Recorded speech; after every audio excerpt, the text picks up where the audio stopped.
کہ گھر میں جا کر 2 لکیریں کھینچو اپنے ہاتھ سے، ایک کو کہہ دو یہ ماں کی قبر ہے، ایک کو کہہ دو یہ باپ کی قبر ہے۔ اب جب اپنے ہاتھ سے لکیریں کھینچنے کے بعد بندہ کہے کہ یہ میرے ماں کی قبر ہے، اللہ کا بندہ کہے کہ یہ میرے ماں کی قبر ہے، یہ میرے باپ کی قبر ہے، تو پیارے نبی کے قول کے مطابق گویا کہ وہ لکیریں اس کے ماں باپ کی قبر ہو جاتی ہیں، اور وہ ماں کی پیٹیاں نہیں چوم لے، باپ کے سہنے کو چوم لے تو اس کی منت پوری ہو جاتی ہے۔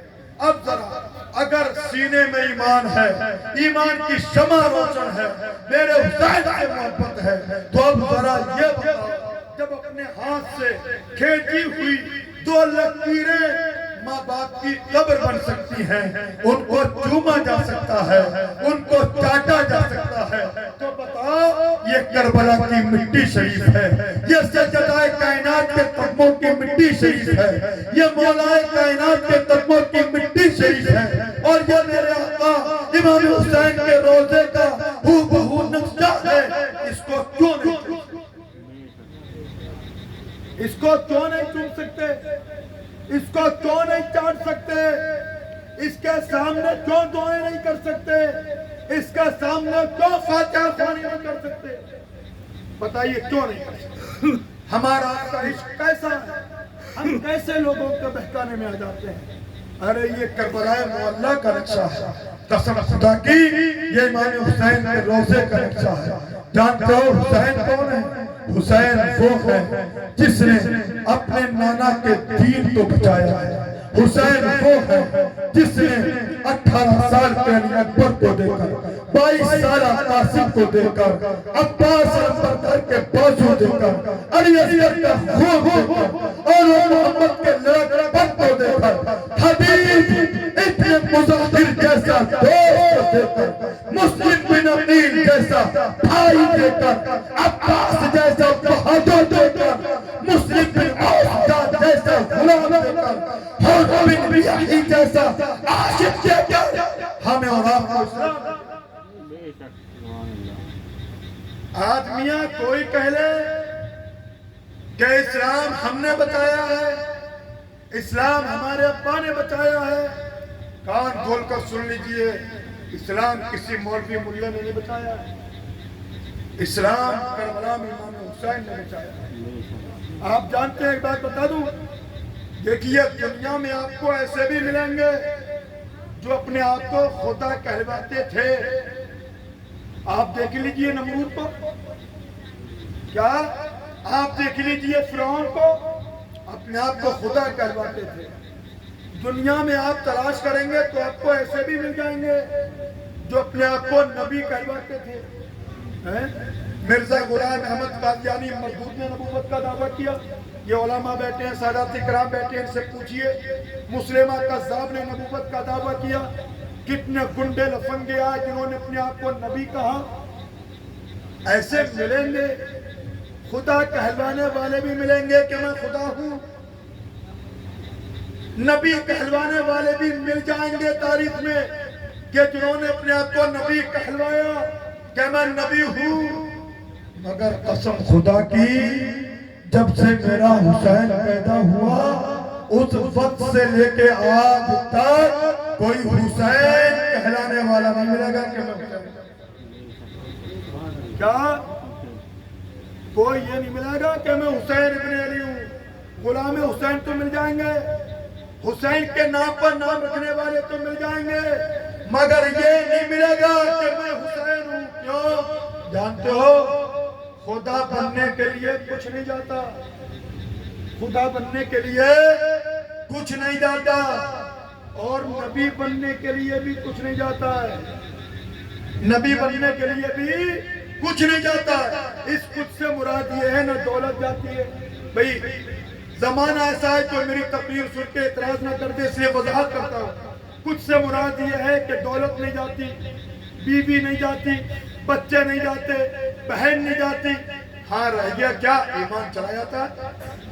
کوئی خدا مان لے دوسروں کو ایمان چلا گیا، کوئی میرا نبی کے بعد کسی کو نبی مان لے ایمان چلا گیا، مگر کچھ نہیں جاتا، دولت اولاد مال و در یہ نہیں جاتا، مگر میرے دوستوں جب حسین بنا رہتا ہے تو 18 سال کے لیے اکبر کو لینا پڑتا ہے، 22 سالہ قاسم کی جوانی کو لٹوانا پڑتا ہے، عباس کے بازو قلم کرانا پڑتے ہیں، 6 مہینے کے لیے اصغر کی قربانی دینا پڑتی ہے، تب کہیں جا کر کسی کوئی حسین بنتا ہے۔ تو اس لیے آج تک کسی نے یہ دعویٰ نہیں کیا کہ میں حسین ہوں، کسی نے آج تک یہ دعویٰ نہیں کیا۔ تو یہ امام حسین علیہ السلام کا کیا ہے؟ ہو بہو روزے کا نقشہ۔ اور آگے بڑھتے ہیں، حدیث پاک کے بعد اولیاء کرام کے اقوال کی روشنی میں آتے ہیں۔ مسلک امام شافعی کے ایک بزرگ ہے حضرت عبد الرحمن صفوری شافعی رحمۃ اللہ علیہ۔ یہ امام شافعی کے معتقد ہیں، شافعی ہیں۔ کون ہے؟ حضرت عبد الرحمن صفوری شافعی رضی اللہ عنہ۔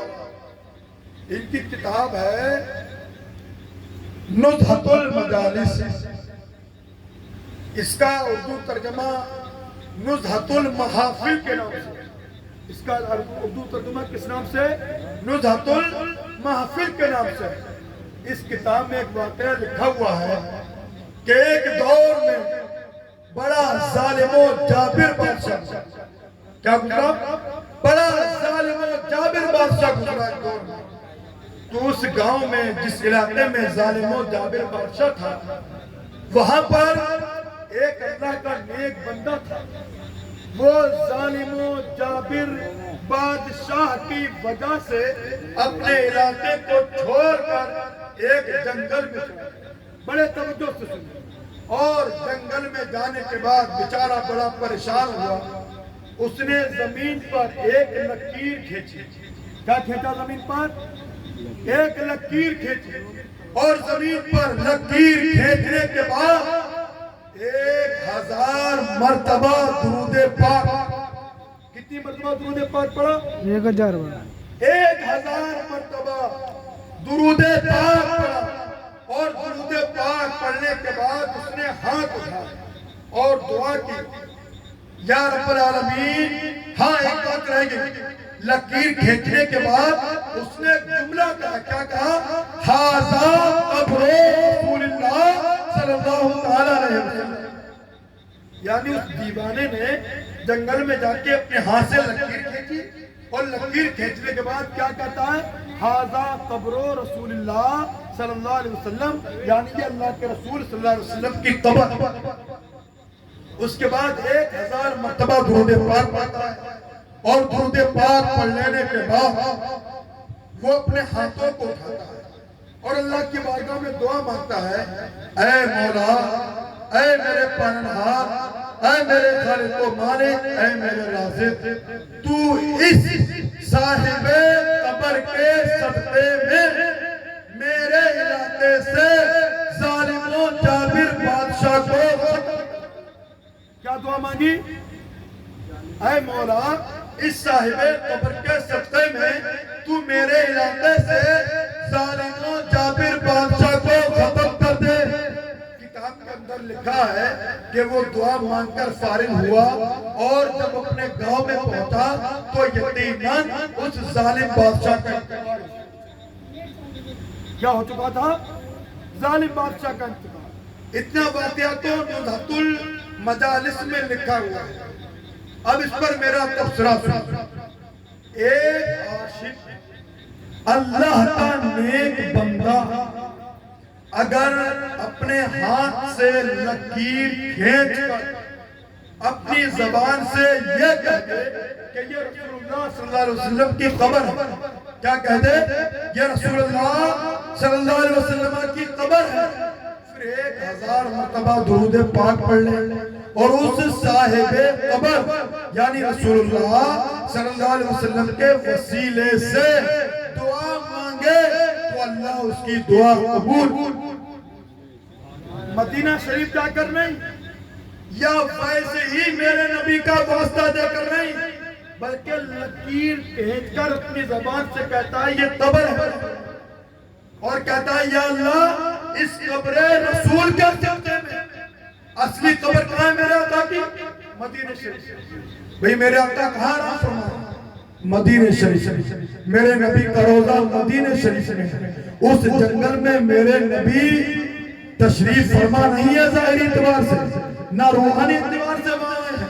صرف ایک عاشق یقین کھینچ کر کہتا ہے کہ یہ رسول اللہ کی قبر ہے، پھر 1000 مرتبہ درود پڑھ لیتا ہے، پھر توسل سے دعا مانگتا ہے تو اللہ اس کی دعا قبول کر لیتا ہے۔ اب آپ بتائیں اگر ایک عاشق امت محمد رسول اللہ صلی اللہ علیہ وسلم اگر کربلا کی مٹی شریف لا کر یہاں رکھ دے، نجف شریف کی مٹی شریف لا کر یہاں رکھ دے، سجدہ کائنات کے قدموں کی مٹی یہاں لا کر رکھ دے، امام حسین علیہ السلام کے روضے کا اصلی نقشہ بنا کر یہاں رکھ دے، تو بتائیے پھر یہاں دعا کیوں؟ اس کی عزت کیوں نہیں کر سکتے؟ اس کی تعظیم کیوں نہیں کر سکتے؟ اس کا ادب کیوں نہیں کر سکتے؟ اس کو لائق کا تعظیم کیوں نہیں کر سکتے؟ یہاں پر مرادیں پوری کیوں نہیں ہوگی؟ یہاں پر دعا کیوں نہیں مانگی جائے گی؟ میرے دوستوں مانگی جائیں گی، مرادیں بھی پوری ہوگی، اس بارگاہ کی عزت بھی کی جائے گی، ادب بھی کی جائے گی، اور یہ علماء کا متفق ہے۔ امام حسین کے روضے کا اصلی نقشہ بنا کر رکھنا، اتنی بات پر کسی عالم کا اختلاف نہیں، سارے علماء اس پر متفق۔ ہاں تعزیہ شریف کے معاملے میں کچھ علماء جو ہے اختلاف کرتے ہیں، تو یہاں تو تعزیہ شریف بھی نہیں، بھئی تعزیہ رکھا ہے ان کا بتائیے۔ ہاں ایک مسئلہ یہ بھی ہے کہ ہاں کربلا شریف کی مٹی بھی ماشاءاللہ، اور ایک مسئلہ یہ بھی ہے کہ مصنوعی قبریں بنانا ناجائز ہے۔ مصنوعی قبریں سمجھتے ہیں؟ ایسی اینٹا وغیرہ لگا کے کوئی وہاں دفن نہ ہو، چادر وغیرہ ڈال دو، کیا تو نکل آیا دادا میاں کا مزار ہے، یا فلاں ولی کا مزار ہے، اور حقیقت میں کیا ہو کچھ نہیں، تو یہ بھی شریعت میں ناجائز ہے۔ یہ بھی کیا ہے؟ شریعت میں ناجائز ہے۔ تو اس قبر کے اندر مزار بھی نہیں ہے کسی کا، یا ایسا ہو کہ میری نگاہ کمزور ہونے کی بنیاد پر میں نہیں دیکھ پایا ہوں، آپ نے دیکھا ہو تو بتائیے۔ بھئی اندر مزار ہے کسی کا، کسی کی قبر ہے، تو یہاں کوئی مصنوعی قبر بھی نہیں ہے، ایسی کوئی بھی چیز نہیں ہے۔ اللہ نے جتنا مجھے علم دیا ہے میں اپنے علم کی روشنی میں بات کرتا ہوں، یہاں پر کوئی ایسی چیز نہیں ہے جو خلاف شرع یا شریعت کے احکام کی خلاف ورزی۔ اگر ہو تو آپ مجھے جلسے کے بعد جا کر یہ بھی دکھا دیجیے کیا ہے، میں اپنی تقریر سے رجوع بھی کر لوں گا اور پھر میں اس کے خلاف تقریر کروں گا۔ یہاں پر بھائی کیا ہے؟ کربلا شریف کی مٹی ہے، بتائیے کسی کو کوئی اعتراض ہے؟ اگر آپ کو کربلا کی مٹی مل جائے بتائیے کفر میں رکھ کے رہ جائیں گے نہیں؟ کون ہے جو کربلا کی مٹی کو جس کی خواہش نہ ہو کہ میں اپنے کفر میں لے جاؤں سامنے؟ کوئی ہے؟ کوئی نہیں۔ ہر عاشق کی پکار یہی ہوگی، ہر عاشق کی خواہش یہی ہوگی کہ اگر کربلا معلیٰ کی مٹی مجھے مل جائے تو میں اپنی آنکھوں کا سرما لگا کر، اپنی آنکھوں میں سرما لگا کر اس مٹی کا اور دور قبر میں جا کے اللہ۔ کربلا کی مٹی کو آپ کیا سمجھتے ہیں؟ ارے کربلا میں وہ عظیم شخصیت آرام فرما ہے، اللہ اکبر، جو کبھی نبی کے کندھوں پہ سوار ہوتی تھی، جو کبھی نبی کی گود میں آیا کرتی تھی۔ میں نے کتابوں میں پڑھا ہے میرے حسین نبی سے اس قدر پیار کرتے تھے، بچپن میں جب نبی کی آغوش میں جاتے تھے امام حسین راوی لکھتے ہیں، مورخین لکھتے ہیں، سیرت نگار لکھتے ہیں، میرے نبی کی آغوش میں جاتے تھے، جانے کے بعد نبی کے نبوت والے ہاتھوں کو پکڑتے تھے اور اپنے ننھے ننھے قدموں سے میرے نبی کی پنڈلیوں شریف، میرے نبی کی ران شریف، میرے نبی کے شکم شریف، اور چلتے چلتے میرے نبی کے سینے تک آ جایا کرتے تھے کہ یہ سبحان اللہ، میرے نبی کے سینے تک آ جایا کرتے تھے۔ کبھی دالیوں میں ہاتھ ڈالا کرتے تھے، انگلیاں کیا کرتے تھے، میرے نبی کھیلا کرتے تھے۔ اور یہی نہیں، اللہ اکبر، آپ نے سجدے والا واقعہ بہت بار سنا ہوگا، ایک واقعہ سنیے، میرے نبی مسجد نبوی میں نماز پڑھا رہے ہیں، اللہ اکبر، رکوع کی حالت میں نہیں ہے، سجدے کی حالت میں نہیں ہے، آپ قیام فرما رہے ہیں، قرأت کر رہے ہیں قرآن پاک کی، اور آپ کھڑے ہیں، امام حسین آئے حضرت، اور آنے کے بعد کیا کیا؟ اپنا سر مبارک اپنے نانا کی دونوں ٹانگوں میں داخل کرنے لگے۔ اچھا، اب آپ کھڑے ہوتے ہیں اور آپ نماز پڑھنے کے لیے، تو ماشاءاللہ ہم مسلک امام اعظم کے ماننے والے نا حنفی ہیں، بھئی ہمارے دونوں پاؤں کے درمیان کم سے کم 4 انگل کا فیصلہ ہوتا ہے، کوئی اگر بہت زیادہ کر لے تو 5-6 انگلیوں کا فیصلہ ہو جاتا ہے، کوئی بہت زیادہ رحیم شہیم ہو تو وہ اس کی بات ہی نہیں کرتا، بھیا فیصل میں نماز پڑھتا ہو تو شریعت کا حکم تو یہی ہے کم سے کم 4 انگل فیصلہ رہے، زیادہ پاؤں پھیلانے کی اجازت نہیں۔ اب میرے پیارے نبی بھی اس طرح کھڑے ہوں گے، 4 انگل کا فیصلہ ہوگا میرے نبی کے پاؤں میں، دونوں پاؤں مبارکہ کے درمیان۔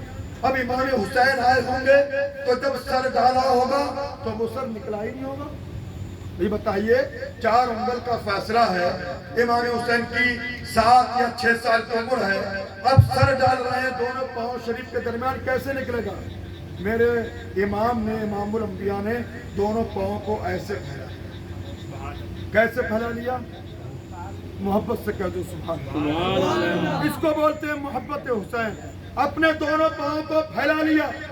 اب امام حسین کبھی پیچھے سے جاتے ہیں، نانا آگے سے نکلتے ہیں، پھر جاتے ہیں، پھر نکلتے ہیں، پھر جاتے ہیں، پھر نکلتے ہیں، یعنی کافی دیر تک امام حسین یہی کرتے ہیں، کبھی داخل ہو رہے ہیں، کبھی نکل رہے ہیں، کبھی داخل ہو رہے ہیں، کبھی نکل رہے ہیں۔ قسم خدا کی میرا وجدان یہ کہتا ہے ایسا محسوس ہوتا ہوگا کہ مسجد نبوی میں جنت کا دروازہ کھل گیا ہو، امام حسین کبھی جنت میں جاتا ہو، کبھی جنت سے بھاگا ہو۔ اللہ، امام حسین کبھی نکل رہے ہیں نانا کے قدموں سے، کبھی داخل ہو رہے ہیں نانا کے قدموں سے، بہت دیر ہو گئی۔ اور ایک بات اور پوچھ لوں، میرے حضور جب امام حسین نکل رہے تھے، داخل ہو رہے تھے، تو میرے حضور کہاں تھے؟ بتائیے کہاں تھے؟ مسجد نبوی شریف میں۔ کیا کر رہے تھے؟ کیا کر رہے تھے؟ اللہ کی عبادت کر رہے تھے۔ کیا کر رہے تھے؟ اللہ کی عبادت کر رہے تھے۔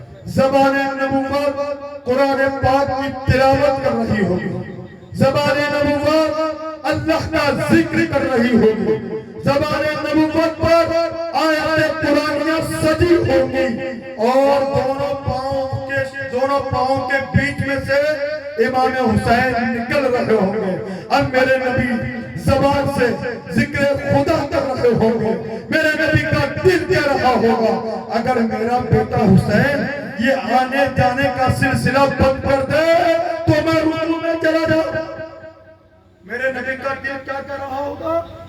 اگر میرا بیٹا حسین آنے جانے کا سلسلہ بند کر دے تو میں رکوع میں چلا جاؤں۔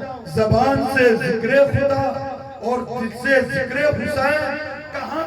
حالت نماز میں۔ ہم کیا سمجھیں حسین؟ ہم حسین کی عظمتیں کیا سمجھیں؟ ہم حسین کی رفتیں کیا سمجھیں؟ ہم حسین کی بلندیاں کیا سمجھیں؟ اگر حسین کی عظمتیں سمجھنا ہو ابو بکر صدیق سے پوچھو، حسین کی منزلیں دیکھنا ہو عثمان غنی سے پوچھو، حسین کے مراتب دیکھنا ہو فاروق اعظم سے پوچھو، حسین کے مراتب دیکھنا ہو طلحہ و زبیر سے پوچھو، حسین کے مراتب دیکھنا ہو صحابہ کرام سے پوچھو۔ صحابہ بتائیں گے کہ حسین کی عظمتیں کیا ہیں، حسین کی فتح کیا ہیں، حسین کی میرے دوستوں بڑے خوش نصیب ہیں ہم اور کہ ہماری آنکھوں کے سامنے اگرچہ کربلا نہیں ہے مگر کربلا میں میرے آقا امام حسین آرام فرما رہے ہیں، ان کے مقدس گنبد کا اصلی نقشہ ہمارے سامنے موجود ہے۔ ہمارے سامنے کربلا نہیں، کربلا کی مٹی شریف موجود ہے۔ ہم کبھی نجف شریف نہیں گئے، ہمارے سامنے نجف شریف کی مٹی ہے، ہمارے سامنے سیدہ کائنات کے قدموں کی مٹی ہے۔